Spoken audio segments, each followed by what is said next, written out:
Hello, hello. Good morning, or good afternoon, or good evening, wherever you are in the world. Welcome to our webinar with Tim Lowenhop and Hector Marcel. I am thrilled to introduce these two teachers and have them share with you about a diamond revolution where they'll share tips and ways to lead and grow personally in our practice and in our lives. So with that, I am going to invite Tim and Hector, there they are, to be spotlighted, and I will pass it to them. Thank you, Sarah, for such a wonderful introduction. Good morning, Hector. Good morning, Tim. Hi, Sarah. Thank you. And hello, all you familiar faces and some new ones. It's so nice to see you all. Oh, and little ones. Hi, Lou. Back to you, Tim. Yeah. Well, Hector, I'm really excited about today because I get to ask you all the questions I've never asked you before. Great. I'm so excited. So, hello, everybody. So we're doing this series. This series is designed for all of you who may be interested in Diamond Way and the new pathway that is being offered through the ACI 5 houses. And for a lot of us, it's a little bit of a surprise because many of us had to spend years and years and years studying the foundation courses, 18 of them to be exact, before we could even be considered to find entrance or go through that doorway. They go through that doorway into the advanced practices and teachings.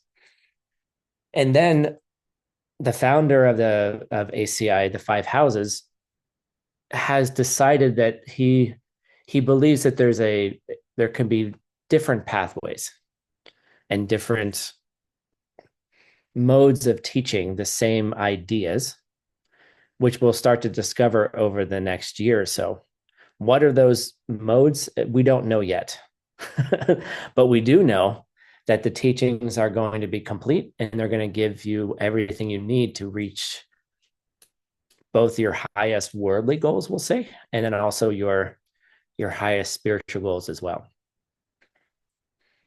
And in doing so, what we want to do here is give you a flavor of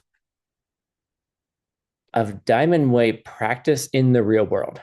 What does it look like for people who, yes, there's all this like, oh, it's secret, we can't talk about it. And I think there's a way that we can talk about it that makes it like, how do we live it? Like, how do you live a practice that's, let's get this sort of idea out of our mind that it's so secret and esoteric. It's how you live your life.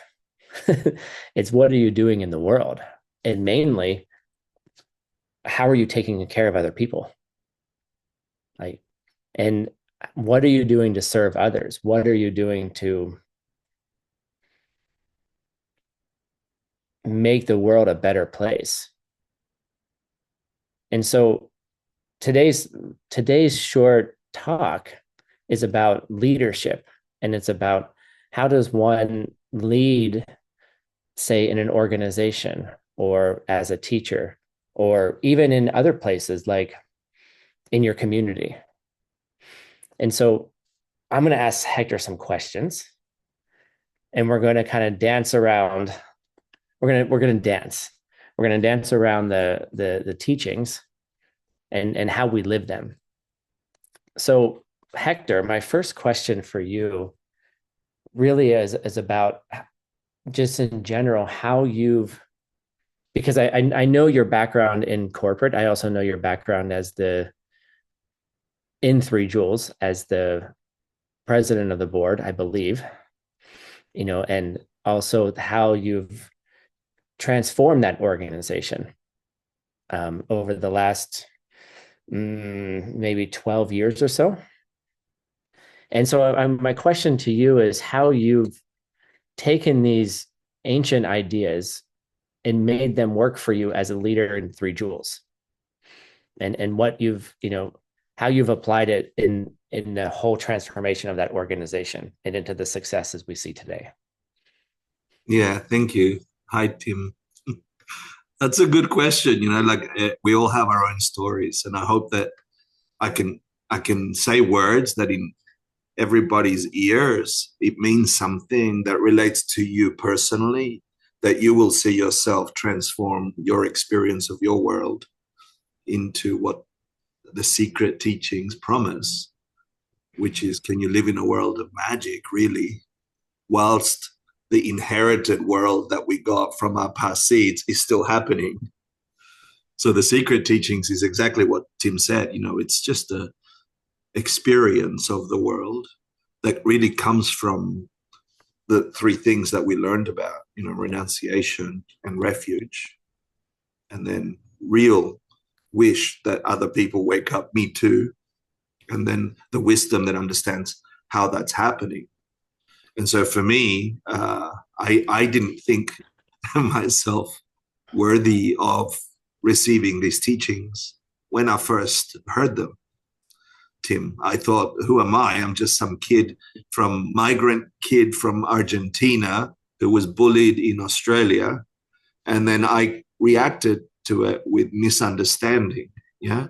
But there must have been some powerful seeds if I heard these teachings. And then applying these teachings activated those seeds. I can say now, I didn't know then. They gave me certain skills to work my way through the corporate world first. So I learned some corporate skills at the same time that I was learning the open teachings that ACI, the Five Houses, teaches. So then fast forward, I think it was something like 15 years or something. And then I find myself again at Three Jewels, but no longer as a student. Geshe Michael says, can you please take care of this organization? And I thought I was going to be there forever a student. Mm-hmm. And instead, I became the person called to pretend that I know what I'm doing. And, in my 20 years of corporate world, I know for sure that nobody knows really that what they're doing is going to have a consequence exactly like they have, not in the real world, not if I do this investment, I'll get that thing. In that way, it's true. So suddenly I had to level up my identity. And then all the years of studying the open teachings sort of began to spark like little sparks, but no fire yet. The fire comes in all our resistance and so on. So I quickly realized that the only way for me to be successful, meaning the big S successful, was to help other people at Three Jewels be successful. So yes, we had to play you called it the real world, but I think this is the real world and the other one's the fake world, the one my karma inherited, like the bad stories about myself, the anger, the fear, all the negative stories and experiences we have, they're the echoes of an old thing that I inherited from another mind. At the same time, I inherited this possibility that are little sparks of wisdom in this world. And I realized as best as I could, I had to try and find people that were like the young Hector from a long ago, who I could give this wisdom to, but hold an identity that's bigger than me now, because I understand that if things don't have a nature, then the people I'm helping could be maybe Buddhists, maybe people that are already worked up. And then I still had to work with them in the echoes of my old negative seeds. But I think if anything, I knew I had to tame my mind while playing that game. Mhm. I don't know if that is too broad. Yeah, but this is what I'd like people answer their questions as they take them, and then we go on in directions here. I'd like what you said here of the, you have this wisdom that you've been applying bit by bit, as a transformative path, and we have these foundational teachings, and we're and as we're moving into this new door to the Diamond Way, there are foundational teachings. We're studying a text called The Song of My Spiritual Life. If you've missed the classes, don't worry, you can catch up, not a problem, super easy. But what I wanted to ask you, Hector, is foundationally, before we go to foundational teachings, is you mentioned that you worked in corporate before moving to work at the Three Jewels. And I'm wondering how did that foundation help you build what you're building today? Great, good. Can I just be really honest? Yes, please. Okay. Like everyone, I have pride and ego, like everyone. So I thought because I was successful in that corporate world in Australia, I traveled the world, I got great salary, bought houses, I was the executive. I come back to Geshe Michael and I'm like, I'm the expert, like I'm an expert. Like I know this one, Hector. So I have this attitude, and of course, he's run Anden International and the rest, but I'm a current expert. I'm a modern expert. So I come at applying all the stuff that I learned as if it is fact, like all the statistics and all the methods and all the strategies have, because they worked for me in that normal world, I think I can bring them to Three Jewels in a way that if I make them work, then everything works.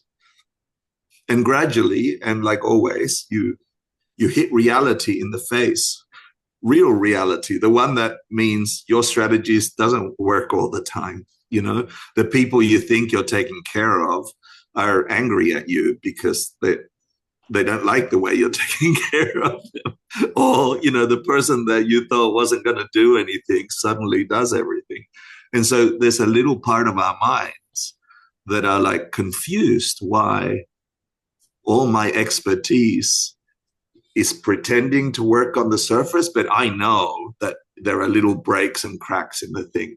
And what I realized is from all my experience in the corporate world is I learned the lies that we tell ourselves in the corporate world, the fake security, the fake refuge, that if people do exactly this thing in this particular way, suddenly always we will have this result.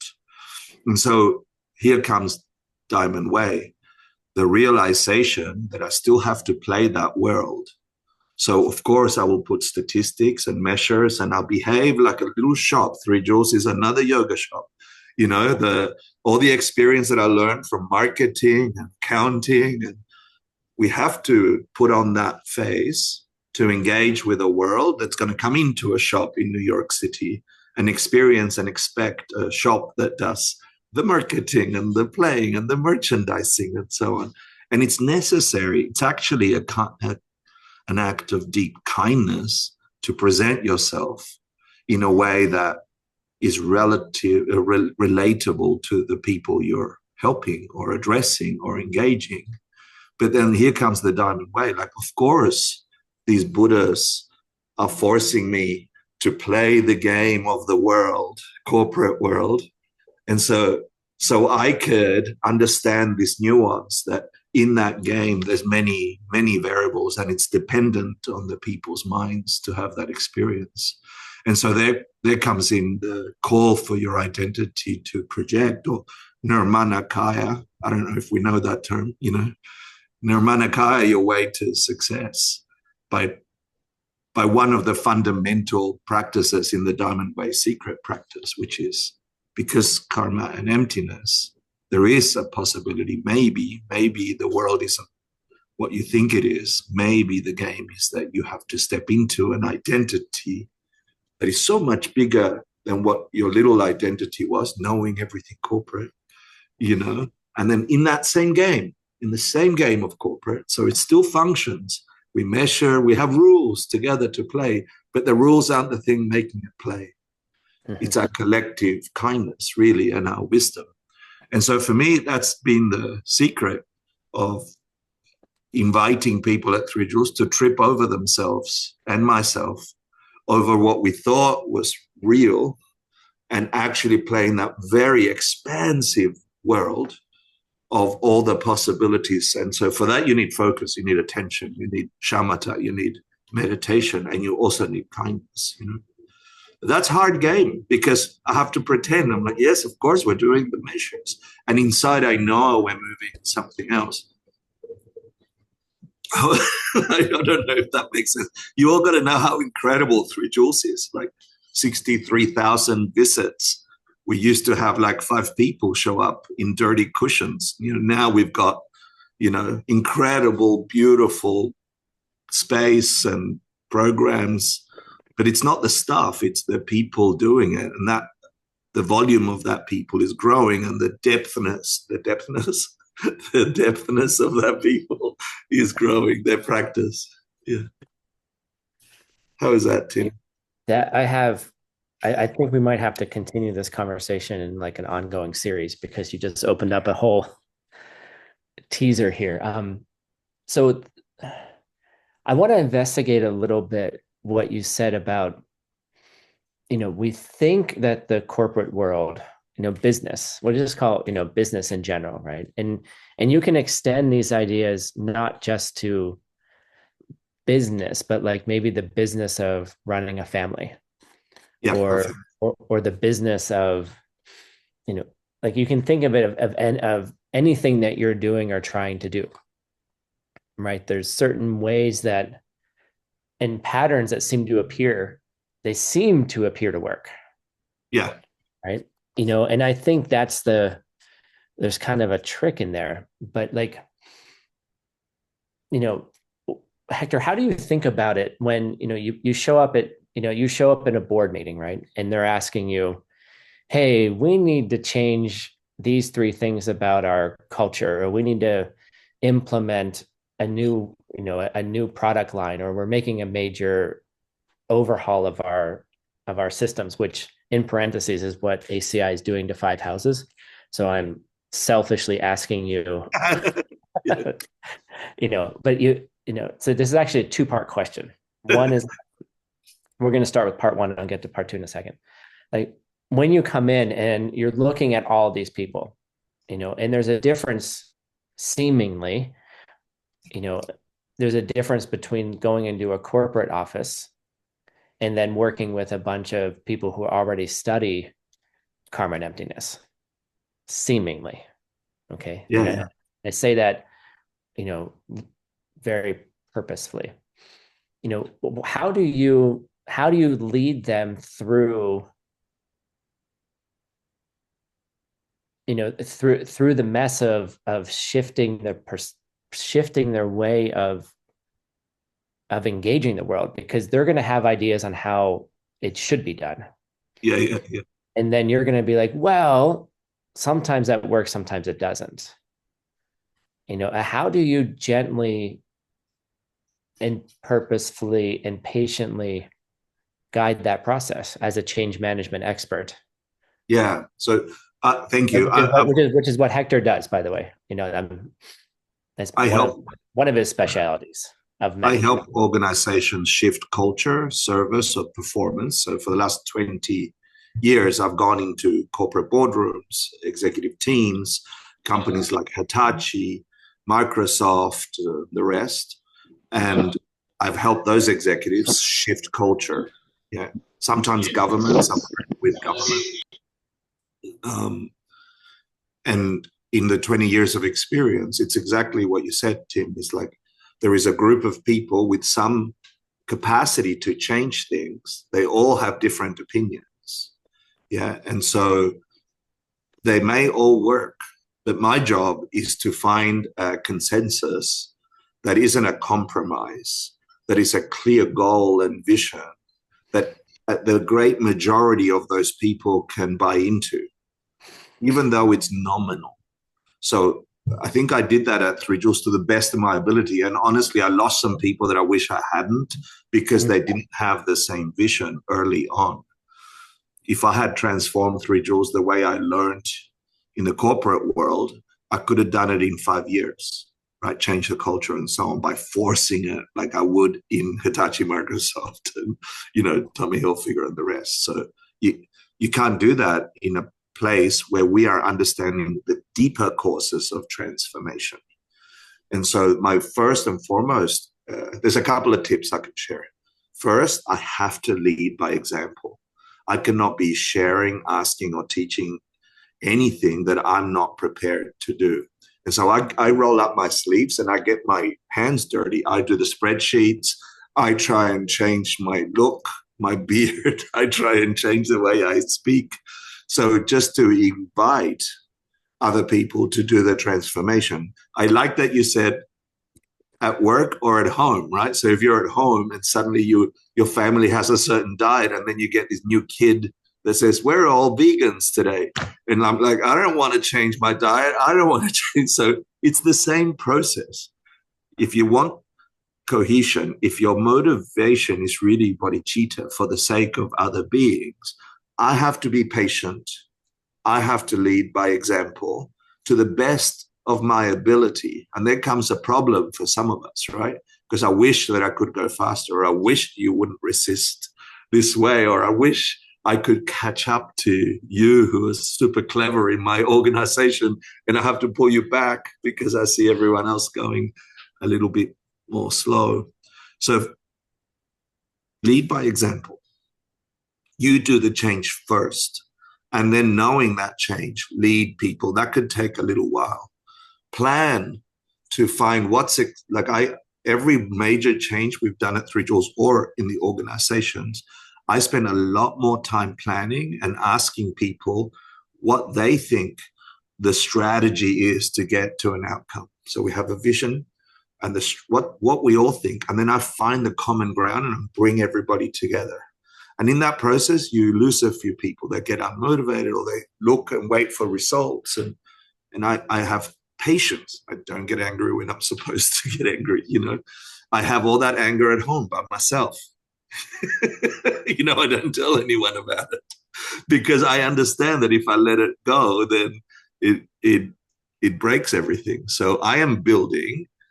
How do I say it? First and foremost, I have to rule my own mind before I can invite other people to help me help other minds, right? And then I have to live in the future world that I'm building and just try and work with all the obstacles that come up and the opportunities that come up from my previous seeds that I planted. And so I just shoot for the long-term vision. And when we're getting closer to that vision of fixing that thing or getting the new product or making everybody vegan, I'm already 3 years ahead thinking we have to shift to the next thing until there is no limits, until we become the result of all things, which is ultimately this awakening, this enlightenment, this waking up, this Buddhahood. So if that's my ultimate goal, then how many steps do I need to take? Well, as many as are in front of me, So if and sometimes I have to slow down and sometimes I have to speed up. And I don't do it by myself. I am the conductor, yeah? But I also know that you have the wind section or the string section. I'm not the lead of the strings. I'm not the lead they know best. And all I can do is try and get them to work in harmony with each other. And that's difficult, My main method is also to put a bunch of spiders in a jar and shake the jar and see what happens, see if they're kind, see if they're nice to each other. That'll shift things quickly. Some of the people here know that. I'm sorry, but it works. So before we move on, I want to acknowledge that we're broadcasting this event in 9 languages, and it's amazing that we have so many people listening around the world right now and archiving this for people, not just for now, but for future generations. So I want to thank all the interpreters. I know it's difficult, especially when I get very excited. I speak very, very quickly. I promise to slow down. Thank you. And it's difficult, and I know you're doing a great job. Just don't hesitate to just reach out and say, hey, just text it. If you can't keep up, we can slow down for you, because we want you to be able to say what we're saying so we can reach more people. And Hector, I think what you said is, this was the second part, and you brought it up again, is, you said you put a bunch of spiders in a jar and shake and see what happens. And you used the language earlier. I wrote it down. Remember exactly what it was. With a good intention. Okay, I don't want to harm them. Of course, it's with a great intention. Yeah. If these spiders have karma and emptiness and compassion in their mind, they will try to live that whilst they're being shaken. Yeah. And that's and I think as a leader, like the part of the role, especially when you're trying to help people transform, is taking on that responsibility and weight of pushing people through the limitations of their own mind, like through the limitations of who they think they are and who they can become, and having that vision of knowing who they can become, and leading them through that, which also can be very, both as the leader and both as the person changing, can be very difficult. Not to mention that, I don't know who you are, Hector, but I'm still in that process too. So I'm being pushed through through all my own mud at the same time. How does one as a leader, I guess, two things: take on that responsibility responsibly, and then also, what are some of the seeds to plant to have that, how do I say that? What are some of the seeds that you use to see that process, the speed of that process increase? Yeah, and for me, that's part of the Diamond Way. It's a really good question. There's a couple of rules that come from rules. There's a couple of non-negotiable states of mind for me personally, as I engage with a world that is changing. First, I see the world and I try and help it. I see beings in the world and I try, very, very much what you said. I see that there's limits that they perceive in themselves, which I don't see, and I want them to not have it. And so it's not sort of my responsibility to force them through that. But by doing my own transformation to the highest degree I can, it's an invitation. But often that's not enough, right? Especially if we're working together to an outcome. Because time is short if left unattended. So I have this one line that says, you can lead a horse to water, the line, but you cannot make them drink. That's a common line in Western thinking. You can bring your horse to the water, but you can't force them to drink. But you can make their food very, very salty. Yeah. So if you make their food really, really salty, they will want to drink. Now, I don't do that in a way that I expect results to come from nominal doing. If everything is empty. If I have Buddha nature, then I am looking at my world through that lens, even though I may not experience it now. So then the resistance that comes up when I try and live that identity is my purification. If something doesn't happen well, I purify for the sake of all the beings who are also struggling in the spider jar. Yeah. And I imagine them drinking because that's very salty suddenly. But that takes time. Like you can't plant a seed and get it immediately. But in Diamond Way, that flip can happen very fast. And you can't be taught to do it. You have to practice to do it in the open teachings. So, Tim, I've seen you do that transformation, and I've seen you, step into a broader identity. And then I'm sure you've had, like me, all your old stories try to convince you that you are normal, that the work you're doing is, judging your work and judging or giving too much credence to negative opinions, including your own, if you're like me. So I want to ask you, how do you push through? Because for me, if I remember the highest possible way my mind is, then everything I see has to be seen from an awakened point of view. And to live my everyday like that is exhausting, but it flips seeds very quickly. Yeah, it's like Miracle Grow on your intentions. And then even a terrible thought or a terrible reality can turn into a deepest lesson that's transformative. That's for me. How do you do it? Because I've seen you do it, and you have the burden of the entire global ACI.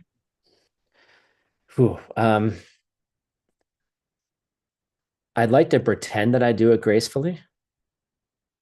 I get up in the morning, and I take a shower and I comb my hair a little bit and put on some clothes, and I show up for class 2 minutes late, and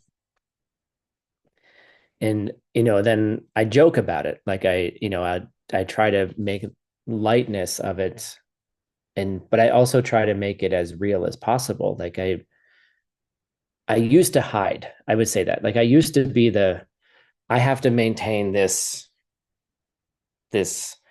aura of perfection. I'm doing this. I'm the leader. People look to me to be the source of inspiration, right? And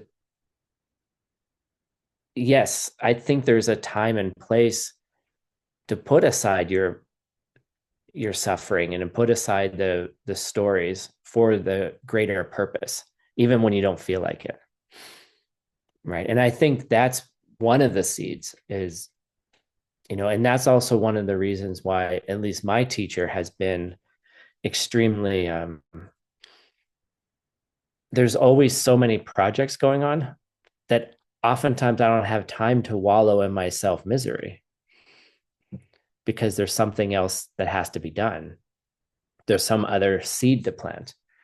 And that's really their method is don't spend so much time in the negative and being like, oh, well, what seed did I plant to create this? Oh, it's so heavy.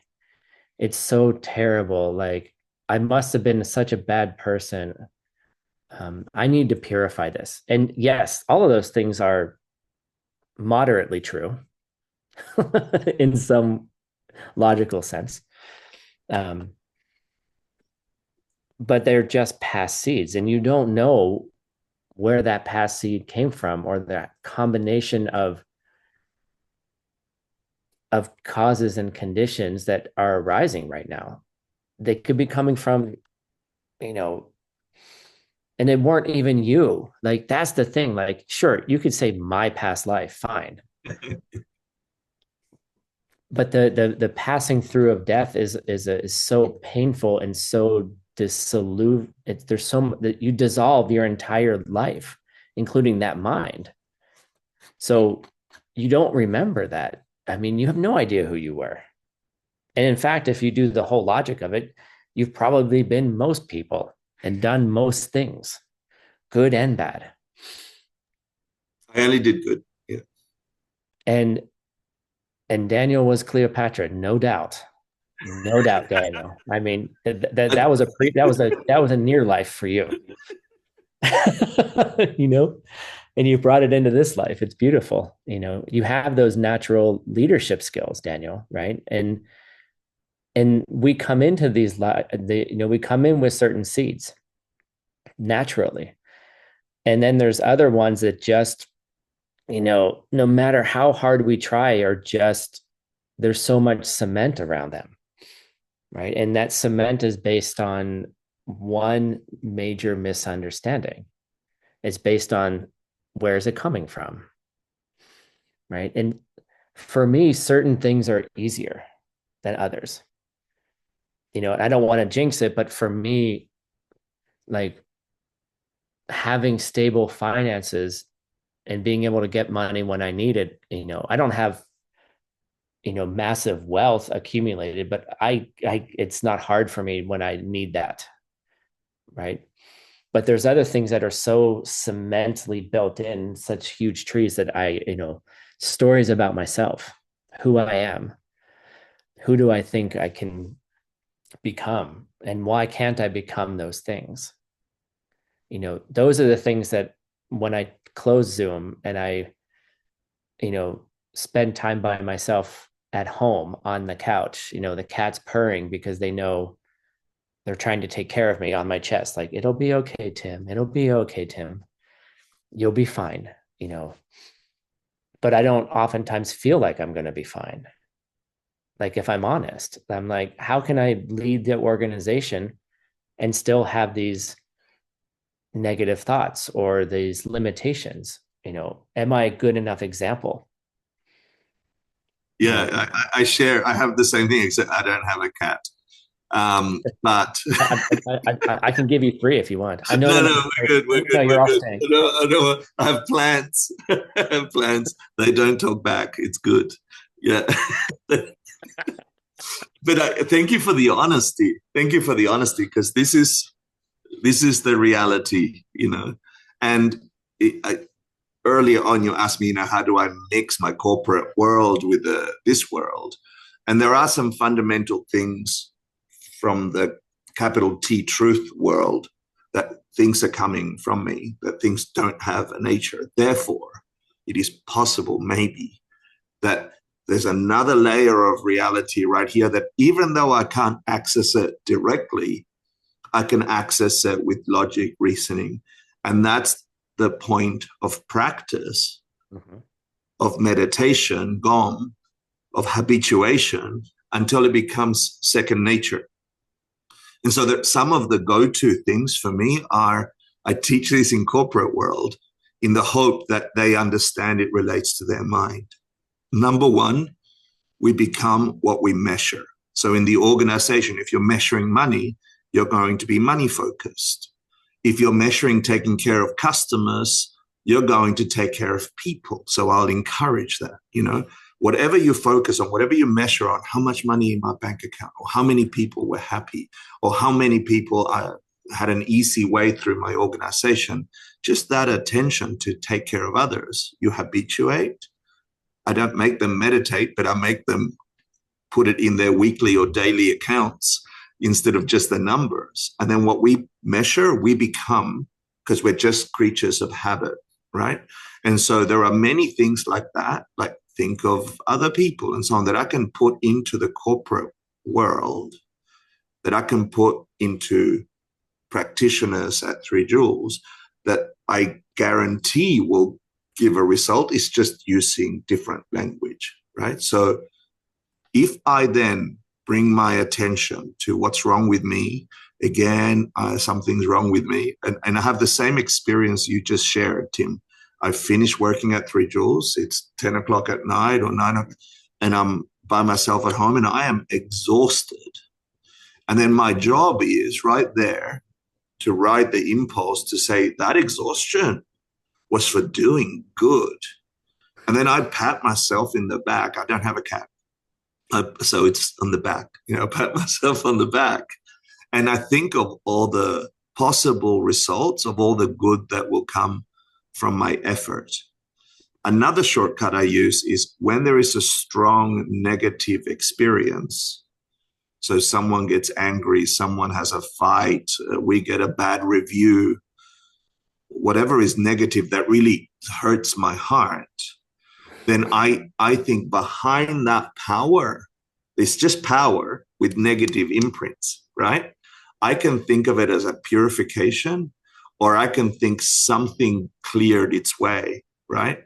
And in my mind, I'm like, what the good that I did in resistance to that bad will mean I will have a better chance next time something bad happens to find something good in it.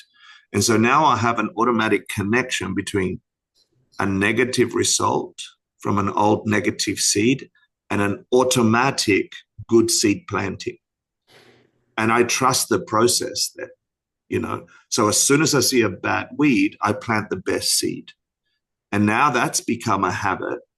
Of course, I still feel old negative seeds. I feel bad, but my mind instantly goes, what good can I make of this? And that is a game changer, for me and everyone, I hope, that gets it. And I would add in now, because we're talking more about the transformational power of the Diamond Way practice. Like, when you say that these weeds pop up, whether it's a difficult person or, the people that you're trying to cultivate in the business are fighting with each other, or, there's disagreements and tensions are high, how do you, like, when you look at that negative seed, right? That person who's whatever's happening, or the negative review you got, or the false accusations, or whatever your particular flavor is. How do you, the transformative power of the Diamond Way can push through that view very, very quickly? And I'm wondering how do you do that when you're exhausted, you're at home? You just gave us a little bit of it, but I wondered if you can give us a deeper teaser of it. Yeah, sure. What good can I make of this? But like, how do you see those? Yeah. Are they negative? Who are those people is what I'm asking. Really? Yeah. I'll give you what I actually do. Yeah.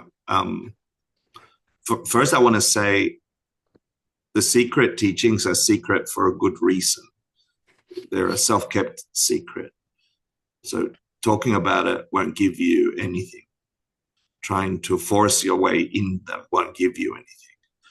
They're your secret of seeing a world where before you didn't see it. And so keeping secrets becomes an important part of keeping the fuel or the energy behind that other world that we're building. Yeah. Just want to say that. So in my secret moments at home, I literally go for a refuge in the highest thing possible, which is I put on the eyes of my teacher. I put on the heart of my teacher, having built a deep relationship in my mind with the teacher. I put in the skin of my teacher made of light. I put the mind of my teacher on, and it's like I'm changing my parts until I can't be recognized as Hector. The one that works best for me is the eyeballs. So if I can see that my eyeballs are not mine, I imagine what my teacher sees in the review or the problem, and instantly it disappears. As soon as I put on their mind, and as soon as taking on the identity of someone for me who is enlightened, awakened, instantly forces my mind to destroy the small little negativity that wants to keep growing. So in those very private experiences, I usually cry. I usually like, of course, I forgot that there is a way to look at the world that is so extraordinary that my little luxury problem is nothing in comparison to the power of a mind who is in tune to reality. And then I try and add all the senses. What does it feel on the skin? I keep my mind occupied away from the problem, right? Because the problem wants to come knocking. But habituating that is a shortcut. It's my cat on my chest. It's my teacher in my eyeballs. And I think that's, because what you're doing, if I'm hearing what you're saying, is you're transforming the seeds that you're planting in that moment from beyond, we'll call you normal Hector, right, to extraordinary Hector, Yeah. And Clark Kent Hector to Super Hector. Clark. Nice. Indeed. And by the way, we have someone who's visiting. Oh, hello. They can tell through the Zoom that I need something on my chest.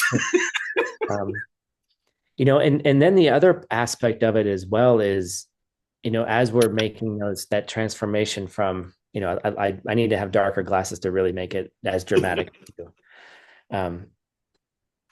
Is also that the problems themselves could be seen as being brought to you exclusively by the Buddhas themselves in their Nirmanakayas, as you mentioned earlier, right? That they've been like sitting around being like, well, Tim, what are you stuck with today? Yeah. What seeds are just brewing on the edge that we can like ripen and get rid of forever now, right? And they send you the most perfect emanation, whether it's whatever that is, to jolt you, to say, hey, do you get it? Yeah. Right? But you see how that's powerful if you've practiced a long time. Mm-hmm. That's a kind of diamond way attitude. If you had told me to do that in my first month of Dharma practice, I would misinterpret that and I would use negative things to hurt me because I don't have the view, So this is, again, highlighting the importance of not thinking there's self-existent Dharma, self-existent diamond way, that you still have to produce your own mind's capacity and grow it through habituation, meditation, giving the 6 perfections, really. Mm-hmm. Oh, and there's another shortcut, okay? When it gets too much, and cats don't help, eyeballs don't help, right? Clark Kent doesn't help. I make a mental joke. This I'm very good at. I make some stupid joke that makes me laugh. And I usually make someone else laugh, and joy bursts your heart open. And it also ridicules or makes small the big important problem. So when I laugh at my problems, they vanish. That's so, and I'm habituating joy, which must be what Buddhas experience. Like they're in joy all the time. So I bet you they're doing very bad dad jokes to each other all the time.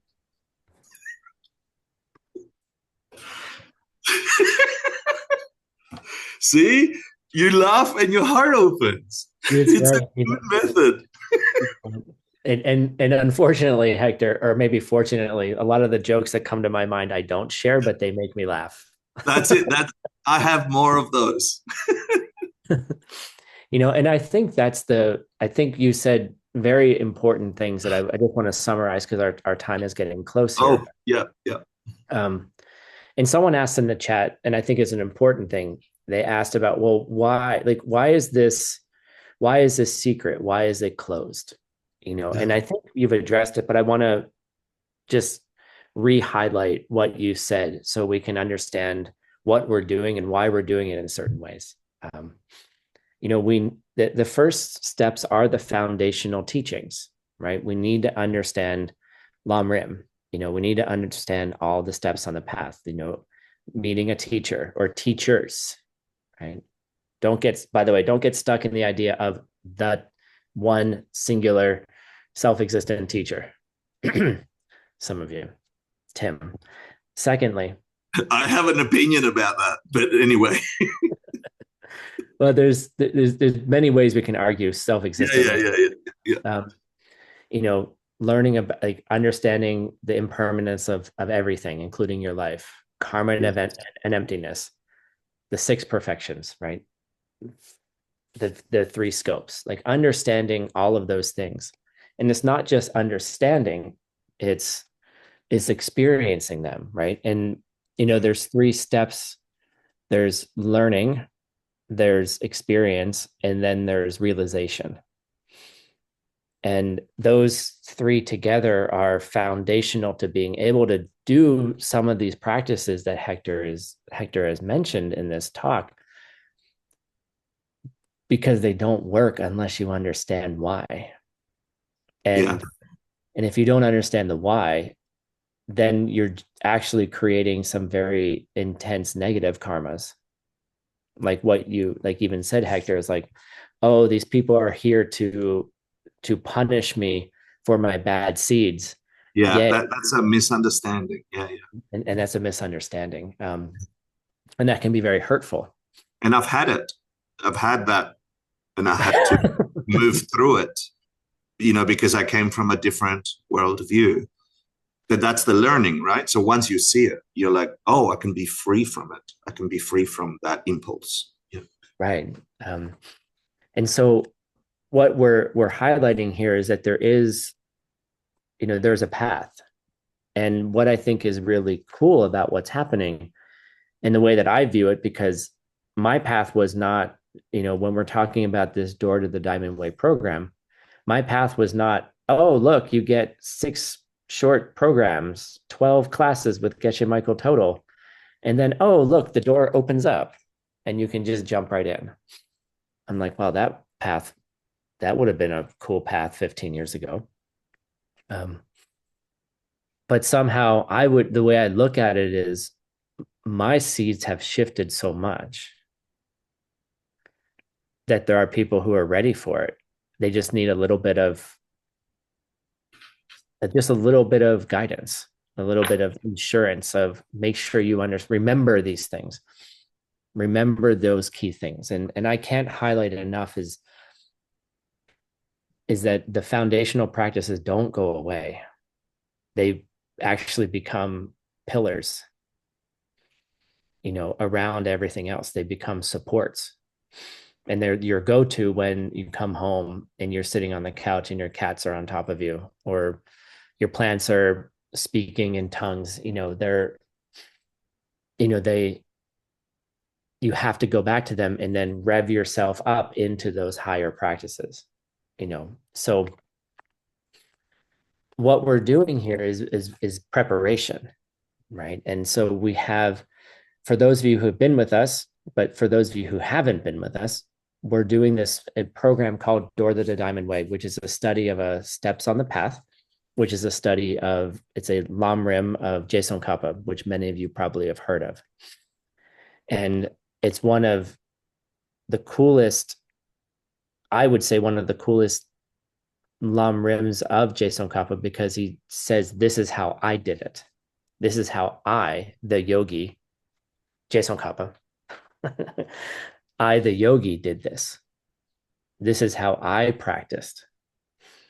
And if you know his story and who he was and who he became and who he has become for our lineage, he's the practice is tremendous. And what he offers us is a path, how to get there.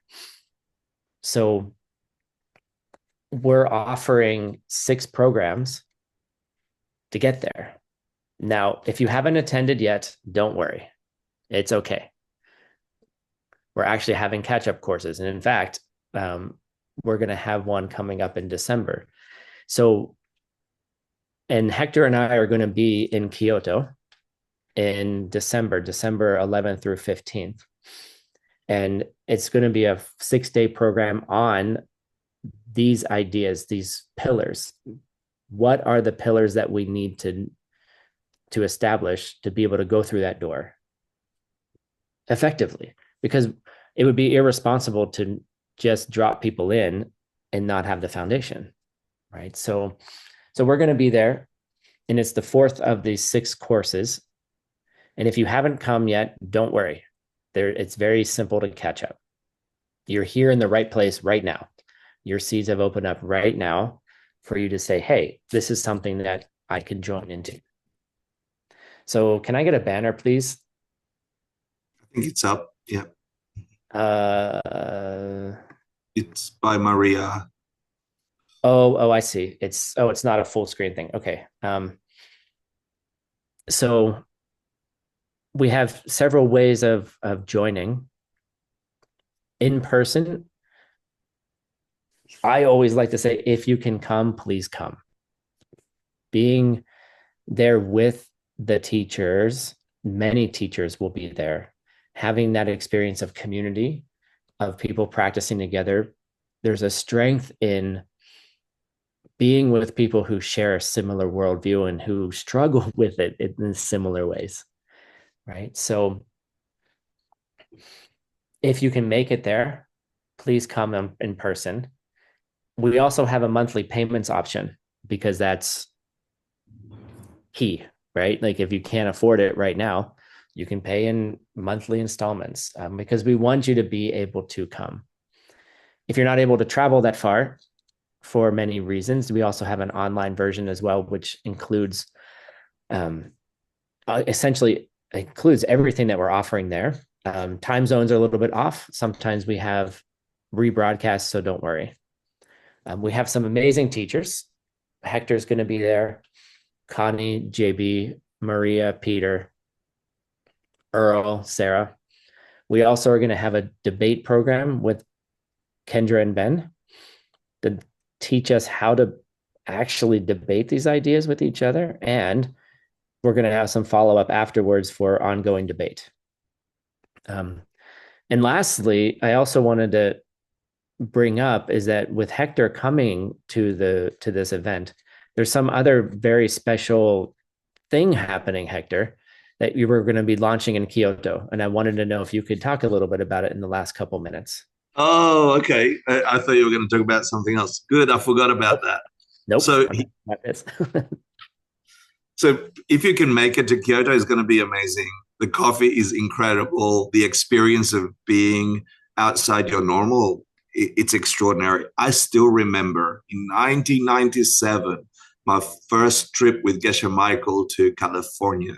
And I used that moment of being with the teachers and the teachings separate to the classes in the downtime to be the most profound time of my learning back then.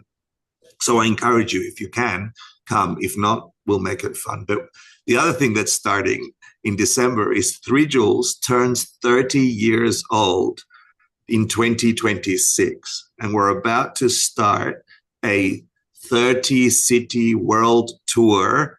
As soon as Kyoto finishes, we're going to 30 different cities around the world, or events, sorry, and we're going to share a 3 Joules experience in those yoga studios, in those places around the world, where we get to bring a little bit of New York and a little bit of 3 Joules meditation teacher training, yoga, or Dharma, or the Wheel of Life. We have a menu, and we're already like halfway through planning the year, and we're going to launch that from Kyoto. I'll go to Malaysia, and then I'll go to Sydney, and then I go to Melbourne, and we start in Central America, South America, Europe.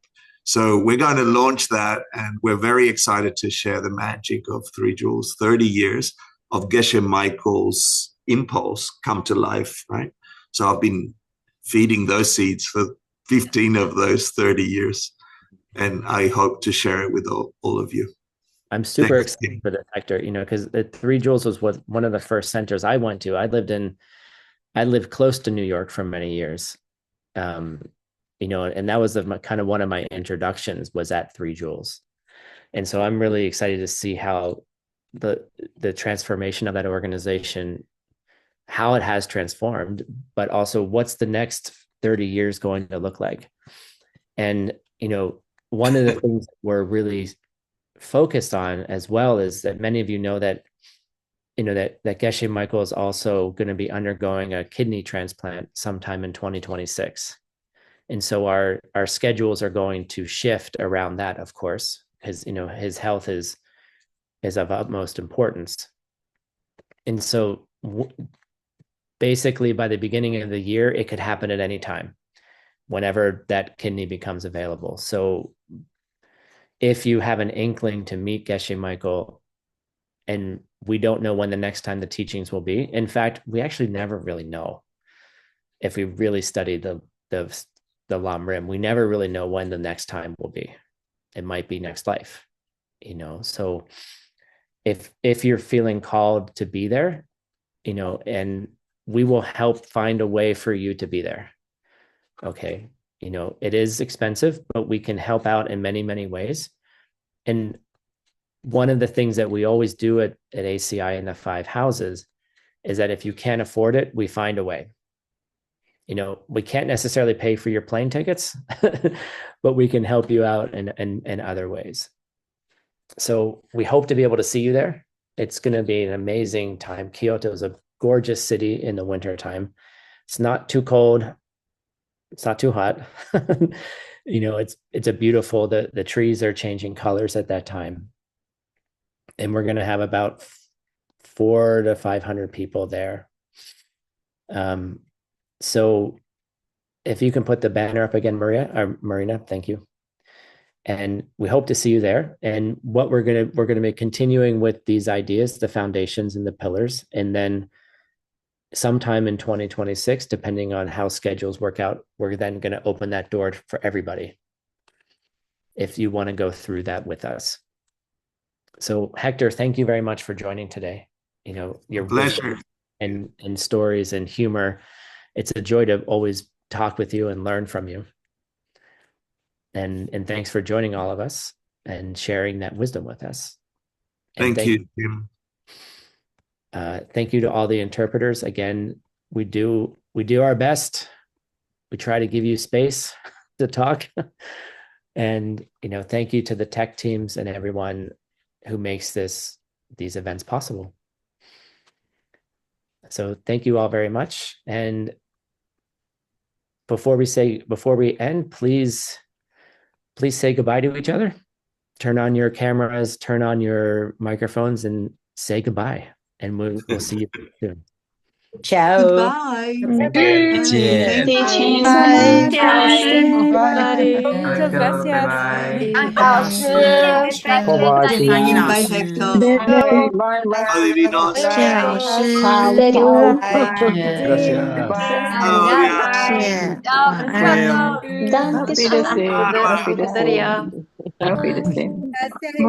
Gracias. Adiós. Adiós. Qué lindo verlos. Thanks, Sarah. Thanks, everybody. Thanks, Ron. До побачення всім. Bello. Divina de mi corazón. Okay. Bye, Tim. Thank you, everybody. Thank you. Thank you, Bye, interpreters. You're the Ciao, best. lindos. Thank Au revoir. Adieu. Oh, Uta. Adiós. Hannah. Adiós. Wow. Aw, So good. Javier, I see you. so Ciao. nice. Bye. Bye. Yay. Thanks, everybody. All Goodbye. right, so that wraps it up for our Ya webinar. заканчивается. Thanks again Entonces to eso fue Hector todo para and nuestro Tim, webinar. Gracias a Héctor y a we Tim. hope to see you in Y Kyoto. esperamos verles en Enjoy Kioto. the rest of your day or Disfruten your el resto de evening, su día o su and tarde y I hope that was everything you espero que needed eso to haya hear. sido todo lo que necesitabas Bye for now. escuchar. Adiós por ahora. Gracias, Sara. Bye. Thank you, Sarah. 早安、午安、晚安。 Thank you. Thank you.